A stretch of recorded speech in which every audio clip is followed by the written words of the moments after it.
আমাদের কাছে রয়েছে অসংখ্য পাত্রপাত্রী। পাত্রের তালিকা বিসিএস ক্যাডার। লক্ষ্মীপুরের রায়পুর শহরের এক ব্যস্ত দুপুর, চারদিকে যানবাহনের শব্দ আর মানুষের কোলাহল। হঠাৎ সেই ভিড় ঠেলে কানে ভেসে এলো একটি মাইকিং এর আওয়াজ। সাধারণ মানুষ ভাবলেন হয়তো কোনো বিশেষ ছাড়ের অফার বা নতুন কোনো পণ্যের প্রচারণা, কিন্তু মাইকিং এর কথাগুলো কান দিয়ে শুনতেই সবার চোখ কপালে ওঠার জোগাড়। কোনো তেল বা সাবান নয়, মাইকে সরাসরি ঘোষণা হচ্ছে বিসিএস ক্যাডার পাত্রের বিয়ের কথা।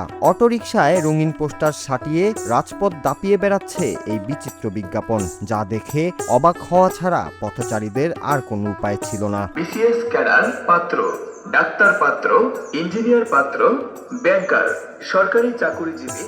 ঘটক সেবা নামক একটি অনলাইন প্রতিষ্ঠানের এই প্রচারণায় শুধু বিসিএস ক্যাডারই নয়, তালিকায় রয়েছে ডাক্তার, ইঞ্জিনিয়ার, ব্যাংকার থেকে শুরু করে প্রবাসী এবং ডিভোর্সি পাত্রপাত্রীর খোঁজ। মাইকিং এর আকর্ষণীয় ভাষায় বিসিএস ক্যাডার পাত্রকে যেভাবে সবার সামনে উপস্থাপন করা হয়েছে তা লক্ষ্মীপুর জেলায় আগে কখনো দেখা যায়নি। ডিজিটাল যুগে যেখানে মানুষ জীবনসঙ্গী খুঁজতে অ্যাপের উপর নির্ভরশীল, সেখানে রায়পুরের রাস্তায় এভাবে সশরীরে মাইকিং করে জীবনসঙ্গী খোঁজার এই পদ্ধতি এলাকায় ব্যাপক চাঞ্চল্য ও আলোচনার জন্ম দিয়েছে।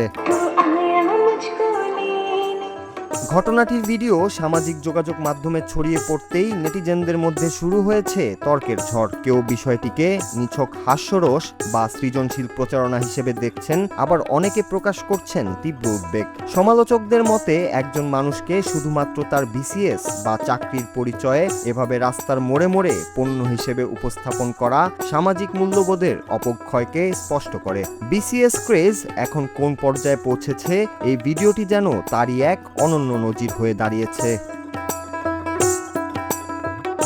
অনলাইন ভিত্তিক এই প্রতিষ্ঠানটির লক্ষ্মীপুর জেলা পরিচালক জানিয়েছেন, মূলত পাত্রপাত্রীর সন্ধানেই তারা এই ভিন্নধর্মী প্রচারণার পথ বেছে নিয়েছেন। তাদের দাবি এটি মানুষের কাছে পৌঁছানোর একটি সহজ উপায়। প্রচারণার উদ্দেশ্য সফল হোক বা না হোক, এই ঘটনাটি প্রমাণ করে দিয়েছে যে বাংলাদেশের বিয়ের বাজারে পেশাদারিত্বের মোড়কে এখন এক নতুন ধরনের প্রতিযোগিতার লড়াই চলছে। এখন দেখার বিষয় এই মাইকিং শেষ পর্যন্ত কতজন বিসিএস ক্যাডারকে বিয়ের পিঁড়িতে বসাতে সাহায্য করে। Bangla TV news desk.